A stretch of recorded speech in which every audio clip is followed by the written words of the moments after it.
Man Beat Man is back. Oh, okay, Jay, boys, do it again. Oh my gosh, the man got that stuff. This is a 5 out of freaking 5. It is beat making time. Next week is E3 week. My album comes out next week. I have delivered. Look at that, my God. This is your boy.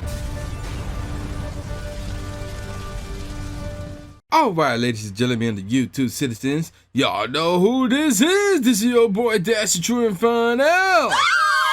And I'm here with another Fortnite gameplay, and we got somewhat of a controversial topic here for you guys. Actually, I got a question for you guys, actually. And the question is this. Do you think that Kanye West's career is over? So yes, that's the question I have for you guys. So you probably, well, a number of you should know why I'm asking this question, but in case you don't know, I'll break it down for you guys anyway. So a few days ago, Kanye did an interview where he was being interviewed rather by two of the guys from TMZ inside their own studio. One of them was the black guy with the long dreads, the other one is the Caucasian dude. So if y'all follow TMZ, y'all should know who these two guys are. Me, I don't follow them like that. So even though I recognize their face, you know, especially if I'm watching TMZ, but for the most part, I don't really follow them like that. So anywho, in the interview, Kanye made reference to slavery. So basically, he said, and I forgot what the quote was, but he basically said something along the lines of slavery was a choice. And that angered a lot of people. A lot of people were angry. So yeah, matter of fact, here's the quote right here. He said, and I quote, "When you hear about slavery for 400 years, and then of course there's a question mark there, that sounds like a choice." So a lot of people went off on him about that. Heck, the black dude who was interviewing him went off on him about that. And this story was picked up all over the place, and he was praising Donald Trump for becoming president, really. So he was praising him for that, and there was a lot going on in the interview, but the slavery line was the kicker. That was the main thing everybody was talking about. And as soon as people got wind of that interview and what he said, he lost 10 million followers on Twitter. Like 10 million people just unfollowed Kanye West. And this story was so big, it was even talked about on ESPN's First Take. So a sports debate show was talking about Kanye West, who had nothing to do with sports whatsoever aside from going to the game and watching it once in a blue moon. That's it. That's the only connection he had to sports. Outside that, he don't play nothing like that. But yeah, they were talking about it. And after Stephen A gave his thoughts about the issue, and he obviously was not pleased by it, Max Kellerman, you know, he'll try to do I want to say make an excuse for what he said? Because basically what he said was, you know, Kanye, he didn't get a proper education, and if memory serves me correctly, I believe that is true. Like, I think he did legit either drop out of high school or drop out of college. I forgot which one. So, and he tried to say the way he trying to articulate what he was trying to say, you know, he did it wrong. And that was another example of it right here. Okay, now, Kanye did admit later on in a tweet saying, of course, I know that slavery does not get shackled and put on a boat. I mean, let me rephrase that. I know that slaves did not get shackled and put on a boat by free will. My point is for us to have stayed in that position, even though the numbers were on our side, means that we were mentally enslaved. Now, I will admit, once he put it like that, I mean, you have to think about it. There were, like, going back based on the history tapes and things of nature in the movies, there were a lot of slaves, and there was only a handful of slave masters. So they could have all banded together and fought back. Yeah, some of them would have died, some of them would have been sacrificed. But you know, thinking about it, it's better than the alternative in being slave. And if you wasn't a good slave, you was gonna die anyway. So it was like, okay, I can see that. The problem was how he said in the interview. You know, it's weird. Like, if this was a song, I don't know how people would react to it if this was a song, because we all know Kanye lyrically, you know, he's out there. Like, he's out there, and that's not bad. That's not bad, actually. So for him to flat out say it like that, not a lot of people got that reference. So yeah, it was a bit vague. He should have been more clear with what he was trying to say, or he should have been more direct, which what he did on Twitter. So, but the question is, and then let me go back to the ESPN First Take segment. So while Max was talking, you know, again, he was mentioning how, oh, you know, he tried to articulate something and it didn't come out right and things like that. Stephen A. Smith was on his phone because he received a text message. And Stephen A. informed everybody he just received a text from one of his friends while Max was talking about Kanye. And Steve read the text and it said, and I quote, "Kanye West is dead to me." It was that real. Like, it's that messed up. It's that messed up a situation for Kanye. It's really crazy right now.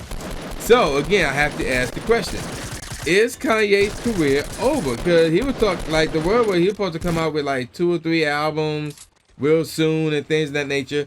And I'm thinking to myself, is this guy's career over?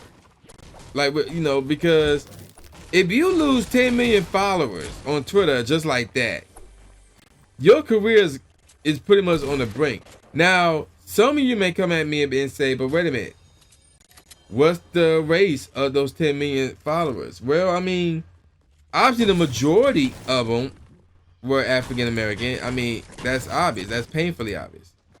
But here's the thing that you got to take into consideration. I mean, and, you know, some of you would say this for this argument, and that's this. And some people may make the case that Kanye's career could still keep going. And here's why some people may make that case. If you look at Kanye prior to him going on that hiatus, if you look at Wiz Khalifa after he came out with those mixtapes before he blew up, what some of these rappers are doing is they are tailoring towards Caucasians, because between Caucasians and African American / black people, which one are more than likely to actually whip out their wallet, take out actual dollars, or take out their credit card, debit card, and actually pay for their albums? And actually pay for it. Caucasians. Because black people, they'll try to bootleg it. You know, that's how they are. That's how they are. Now, I will admit, I'm like that too, depending on who it is and how good the album is, and if it's a legendary album or not. Then I'll actually pay for it. Like I did that with Biggie album, Ready to Die.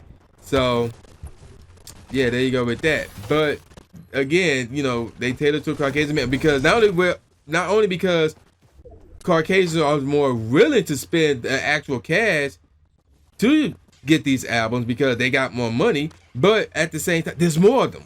There's more of them than black people. So, in fact, black people aren't the second leading race in America anymore. So, there's that factor as well. So, some of you may say, oh, he's talking about slavery. Caucasians won't care as much, blah, blah, blah. He can still make money off of them and just ignore black people, things of that nature. But here's another problem, though. There's 2 problems with that. One, there are some Caucasians who are really friends and really cool with black people and does not like slavery, can't stand slavery. So to hear Kanye say that, they'll be against them. You know, it's not just black people. It's a lot of people are against them because, yeah, he lost 10 million Twitter subscribers, but there's no way all of them are black. Like, there's no way. Like, that's a lot. Not all of them are black. I mean, there's some other race involved in that as well. Now, here's another reason why I truly believe that his career is over. Now, yeah, I believe he's on his own record label, or he could own his own record label, and he could make music under his own record label, things of that nature, but that's fine and dandy. But here's the thing, though. He gonna need people to back him up. He gonna need connections. He gonna need association, affiliates.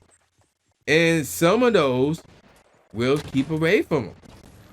Not just because they don't like what he said, they want nothing to do with him, and things of that nature. No, because if they associate themselves with Kanye, they're the one getting the bad look because they're associated with somebody who says slavery was a choice. You know, they chose slavery as part of their free will. And they don't want that look. They don't want that reputation. So sponsors and affiliates and associates and other companies, things of that nature, they would want nothing to do with Kanye because they don't want their reputation tarnished because of their association with Kanye. So that's to me is the main reason why I think Kanye's career is over. Basically, is pretty much done.